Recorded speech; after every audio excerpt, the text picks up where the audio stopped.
started talking. Mm-hmm. On May 20th, 1975, we had approval to start our flood road repair work on the Colville Reservation. The tribe is the prime contractor, and certified Indian loggers are the supply contractor. We are receiving monies from Bureau of Public Roads. Over $2 million went into the repair work, which include $80,000 worth of culverts, $480,000 worth for training for heavy equipment operators. Training include backhoe, crawler tractors, graders, scrapers, rollers, tampers, and chainsaws, and so forth. Road repair work was throughout the reservation in each of the 4 districts: Omak, Nispelam, Inchalim, and Keller. In each of the 4 districts, we had one supply contract with a minimum of 5 trainees, 1 foreman instructor, and 1 journeyman instructor. We also have a Bureau of Public Roads inspector on the job at all times to approve work and approve roads. There is 1 inspector for each district, and we have James Bryant of Bureau of Public Roads employee as roads engineer. He is a representative of the contracting officer in Portland, Oregon. For the tribe, John James is the training superintendent, Gabe Moses is the tribal engineer, and Barbara Kontasket is secretary. I know this is a very successful program because besides installing of culverts, which will prevent washouts in the future, ditching, grading, and rolling, we have taught a number of tribal members how to operate heavy equipment. This will help them get a better job in the future to improve their standard of living. We have 2 years or 2 working seasons to complete this program. Today we have completed flood repair work in the Nispelam and Keller district. By December we should be finished with the Inchalim district. We started in the Omak and Okanagan area in November of 1975, so we will complete this area in the year 1977. There are approximately 360 miles of road repair. In the future, we hope to get a similar road program. I have worked for the BIA for 16.5 years, mostly as a surveyor. During the summer, we have hired high school and college students. On our survey crews, which include staking, line, levels, and slope staking, a few of these students went on to finish in the line of engineering. Others have chosen other fields. There are a number of these men now working for the tribe who at one time worked for us through the summer. I know through experience as a surveyor that the more math you learn, the easier it is to advance. On the flood repair job, it is very important that besides learning to operate equipment, that each trainee learns to read slope stakes. On each stake, usually 50 feet apart, is marked to cut or fill, slope, the distance, and stations. The trainees are receiving an increase in pay every 500 hours that they operate machinery. Trainees are now on their second 500 hours, which is paying $6.46 an hour. We are trying to get another road contract so the trainees will be able to go on their third 500 hours. We will also be able to hire new trainees to start training all over again.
I hope not.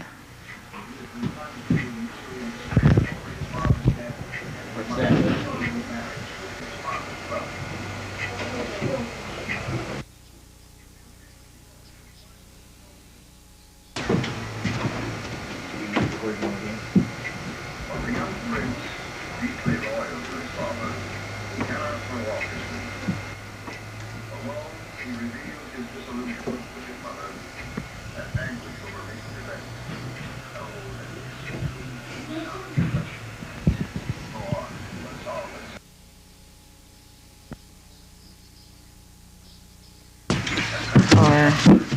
Okay.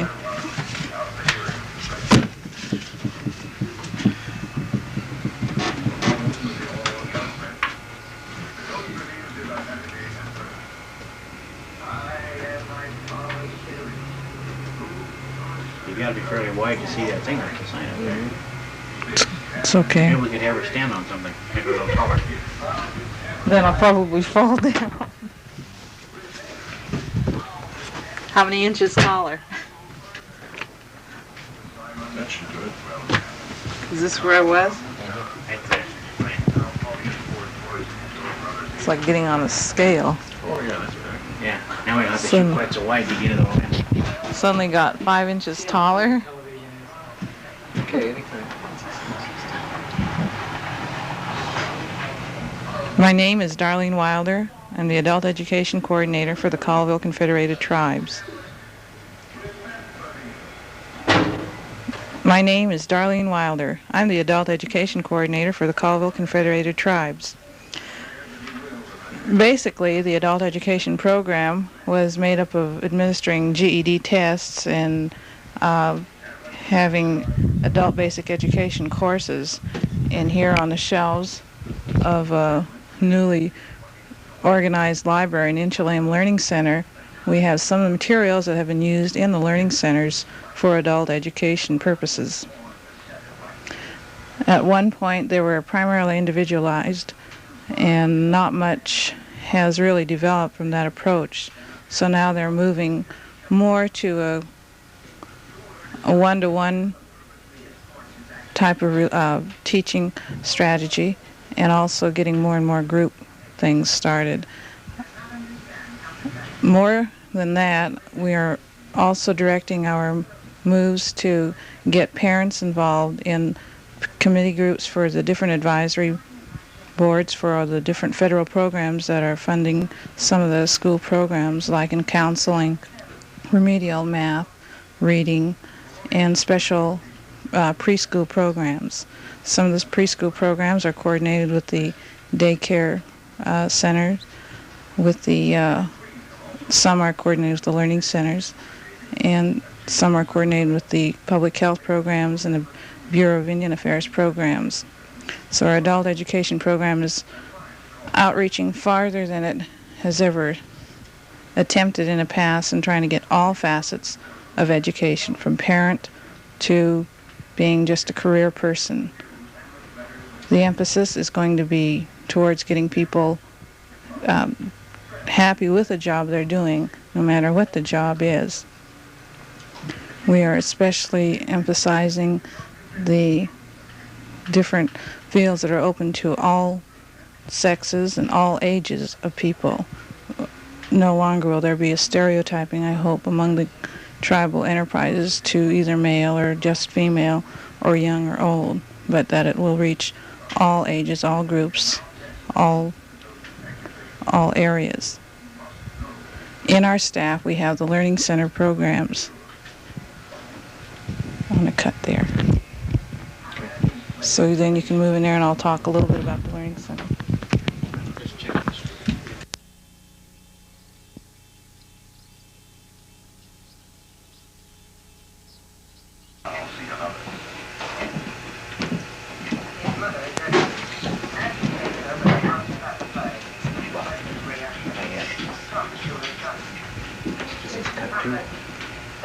Cut 2 of your part, put that on there. Cut 2, adult education.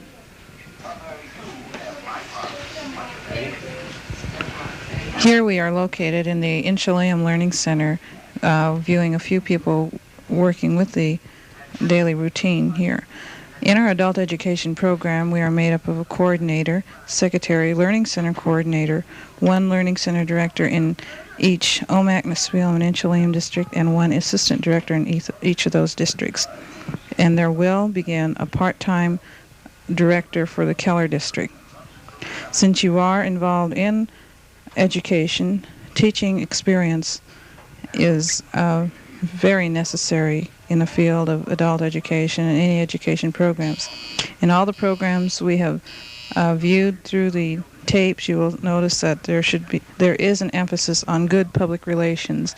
If you can learn how to get along with people, you can learn how to do about most any job, and you will get along probably quite satisfactorily and happily.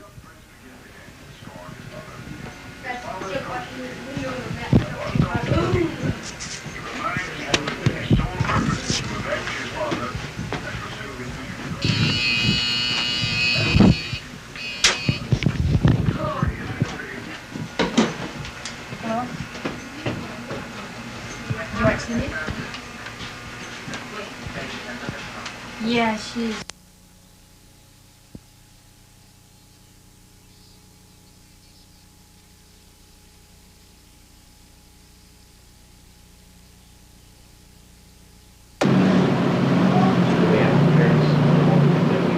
Not Jimmy and Jody.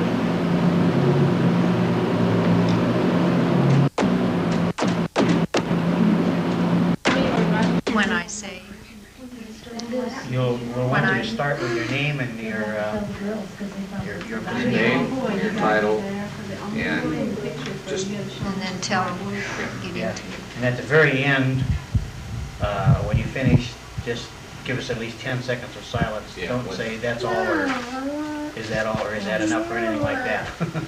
Yeah, just stop. Just stop when you're through. And any other noise in the room is fine. Yeah. And go sit down. Don't get up until we say you can, okay? Please. We're ready anytime you are. Sit down. Okay, hold that microphone right up against you, like, no, not out in front of you, just pull right against you, down lower. Yeah, that's fine. Okay. Just hold it fairly close to you. And when you first start talking, talk right into here. And that's through your name and your title. Okay. Once you get past that point, then you can refer to your notes, jump up and down. Well, I didn't make very good notes because I thought I couldn't do it, and it's not going to hold up anybody any longer but trying to go make some good ones. So I don't have any good ones to use because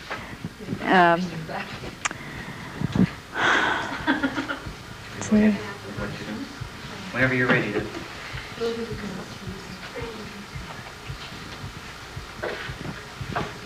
Are you ready? I just wish I would have told Darlene I'm not good. Okay, to give him the welcome. See. Over here, so you can see.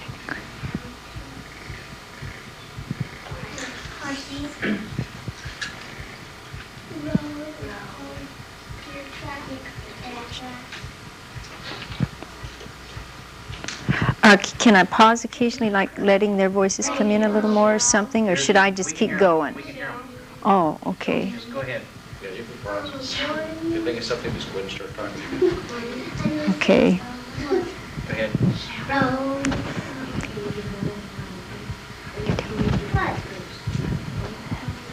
Hello to each one of the viewers that is watching the film today. My name's Barbara McPhail, and I work with the Head Start program here in Keller. For those of you who are starting to seriously consider what career or what work you might want to follow in your adult life, Head Start might be something that you want to seriously give thought to, especially if you have sensitivity and enjoyment of working with young children. There's many qualities that's needed for a job like this. One is, aside from the sensitivity, is a willingness to learn about early childhood development and be able to work with peoples of all ages, because Head Start very strongly emphasizes the role of community and particularly parents in the development of their children. For a person such as the teacher assistant you see working here, one would need to at least complete high school, and then, if possible, get some training in early childhood development courses, which involved child development itself, would involve art, music, science, and this type of thing. If you can, try very hard to get additional experiences working with children right now while you are the junior high and high school age, because this will help you determine what age level you really want to work with and whether or not this is the field for you.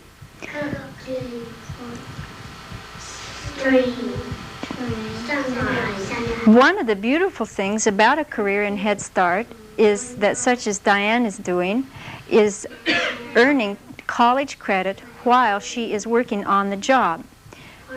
We hope that at the end of this year that Diane will earn a CDA certificate, which is qualifies her to be a preschool teacher, such as in a daycare or Head Start program. After taking a look at this, we should also take note of the very important role that parents play in Head Start. And those of you who are viewing this film should also start thinking now about your role as a parent, and that this too is a career in itself. And whether or not you would ever go into teaching in a program, you would like to be a good parent. And one of the ways that you learn more about your child is by being involved in programs such as you see here. If you find that this is your niche, and this is what you really want to do, and eventually would like to become a Head Start teacher or director, then you would need to go on and complete 4 years of college, and to be employed as a teacher director would also need to have minimum 3 years preschool or early childhood or elementary age teaching experience. There's probably nothing that is more exciting or rewarding, challenging, and at times very frustrating in working with children. But as we find here, the joys are tremendous. And any of you that might like to get a feel of a classroom, and maybe you're sitting there thinking, well, maybe not. Maybe I don't have the patience. A lot of times it's just a matter of learning some technique as you work with children. So we would like to invite you to come here to Keller, come and sit in, spend 2 or 3 days if it was possible, and actually be part of our classroom. Find out what all really does go on in a Head Start or daycare program.